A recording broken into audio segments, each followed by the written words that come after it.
ಕಥಾ ಸಾಮ್ರಾಜ್ಯ ಯೂಟ್ಯೂಬ್ ಚಾನೆಲ್ಗೆ ನಿಮ್ಮೆಲ್ಲರಿಗೂ ಸ್ವಾಗತ ಸುಸ್ವಾಗತ. ಕಾಡಿನಲ್ಲಿ ಒಂದು ಆಲದ ಮರವಿತ್ತು. ಅದರ ಕಾಂಡ ಬಲಿಷ್ಠವಾಗಿತ್ತು. ಅದರ ಬಿಳಲು ಎಲ್ಲೆಡೆ ಚಾಚಿತ್ತು. ಒಮ್ಮೆ ಕಾಡಿನಲ್ಲಿ ಜೋರಾಗಿ ಗಾಳಿ ಬೀಸಿದಾಗ ಕಾಡಿನ ಎಲ್ಲಾ ಮರಗಳು ಅತ್ತಿತ್ತ ಅಲಗಾಡುತ್ತಿದ್ದವು. ಆದರೆ ಬಲಿಷ್ಠವಾದ ಆಲದ ಮರ ಮಾತ್ರ ದೃಢವಾಗಿ ನಿಂತಿತ್ತು. ಗಾಳಿಗೆ ಒಂದಿಷ್ಟು ಅಲಗಾಡುತ್ತಿರಲಿಲ್ಲ.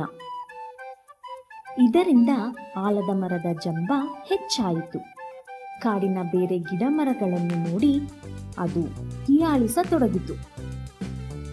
ತಾನು ಬಲಿಷ್ಠ, ಉಳಿದ ಗಿಡ ಮರಗಳು ತನ್ನ ಮುಂದೆ ಸರಿಸಮಾನರಲ್ಲ ಎಂದು ಠೇಂಕಾರ ಮಾಡುತ್ತಿತ್ತು.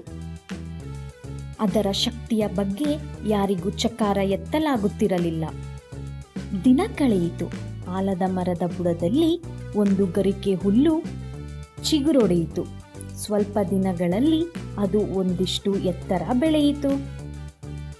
ಆಲದ ಮರ ಅದನ್ನು ಕಂಡು ಜೋರಾಗಿ ನಗುತ್ತಾ ಹೇಳಿತು, ನೀನು ನನ್ನ ಆಶ್ರಯದಲ್ಲಿ ಬೆಳೆಯುತ್ತಿದ್ದೀಯ, ಆದರೆ ನೀನು ನನ್ನ ಹಾಗೆ ಶಕ್ತಿವಂತನಲ್ಲ. ಒಂದಿಷ್ಟು ಗಾಳಿ ಬೀಸಿದರೆ ಆಕಾಶದಲ್ಲಿ ಹಾರಿ ಹೋಗುತ್ತೀಯ ಎಂದು ಹೇಳಿ ನಗುತ್ತಿತ್ತು. ಗರಿಕೆ ಏನೂ ಮಾತನಾಡಲಿಲ್ಲ. ಆಲದ ಮರದ ಶಕ್ತಿಯ ಬಗ್ಗೆ ಅದಕ್ಕೆ ಅರಿವಿತ್ತು. ತನ್ನ ಆಕಾರ, ಶಕ್ತಿಯ ಬಗ್ಗೆ ಗರಿಕೆಗೆ ತಾನು ಆಲದ ಮರದಷ್ಟು ಬಲಿಷ್ಠವಲ್ಲ, ತಾನು ಅದಕ್ಕೆ ಸರಿಸಮಾನವಲ್ಲ ಎಂಬ ಭಾವನೆ ಇತ್ತು. ಈ ಘಟನೆ ನಡೆದು 4-6 ದಿನಗಳು ಕಳೆಯಿತು. ಒಂದು ದಿನ ಜೋರು ಬಿರುಗಾಳಿ ಬೀಸಿತು.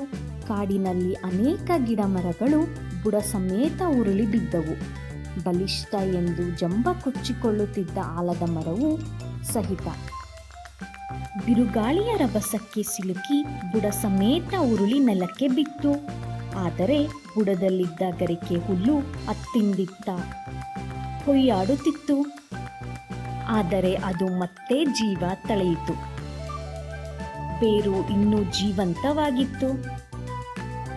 ಕಾಲ ಒಂದು ಚಕ್ರ. ಅದು ನಿರಂತರವಾಗಿ ಚಲಿಸುತ್ತೆ, ಬದಲಾಗುತ್ತೆ. ಇಲ್ಲಿ ಯಾವುದೂ ಶಾಶ್ವತವಲ್ಲ.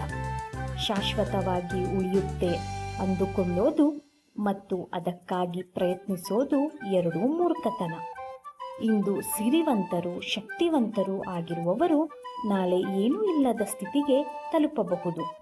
ಇತಿಹಾಸ ಎಷ್ಟು ಪ್ರಬಲವಾದ ವ್ಯಕ್ತಿಗಳು, ದ್ವೈತ ಸಾಮ್ರಾಜ್ಯಗಳು ಮಣ್ಣಲ್ಲಿ ಮಣ್ಣಾಗಿರೋದನ್ನು ನೋಡಿದೆ.